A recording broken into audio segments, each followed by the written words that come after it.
we are going to be investigating different types of exponential graphs. Here is the situation. Question 1, you need to explain this situation. Once you're done with this, you need to delete this bullet point.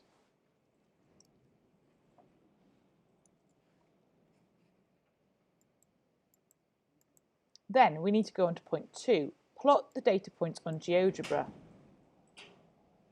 You can either use GeoGebra or Desmos.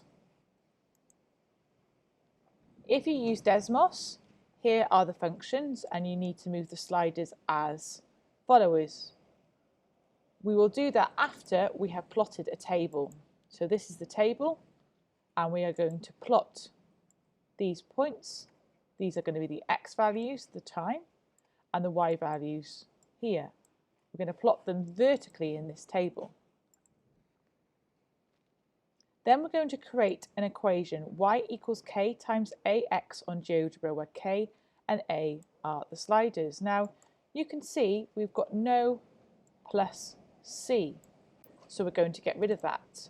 Also, in the investigation it says it wants you to call this k and this a.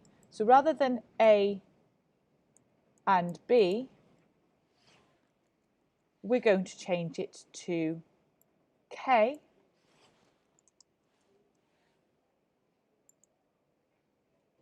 and obviously you're going to change this b to something else. What do you think you're going to change it to? Find the value of k that ensures it works well for x equals 0. So once you've got this table, you're going to then move these sliders so that it matches the graph you've given here.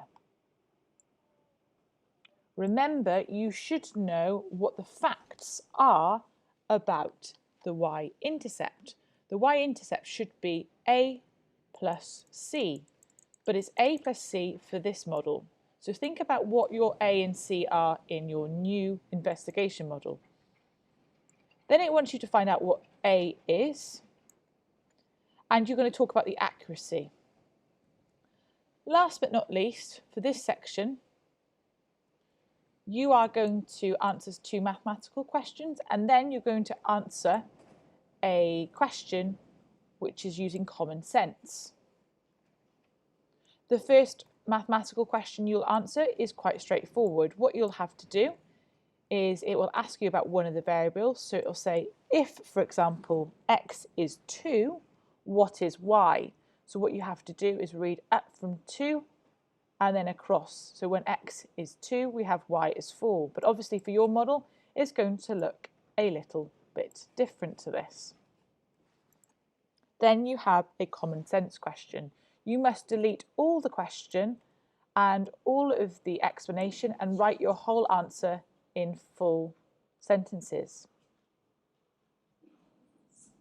The second section is also very similar, but this time we're going to be involving y is b plus k times a to the power of x. So this time we will be having this plus c. The first step, as before, is you're going to change these letters to match what you can see here, and you're going to repeat the process again. The last thing you're going to do is you're going to work out when your friend should drink the tea if it's between 30 and 40 degrees Celsius. So for this, nice and easy, you're going to read from the y-axis and that's going to generate an x value. Make sure you read these properly in order to get the top grade of a 7 to an 8. Good luck.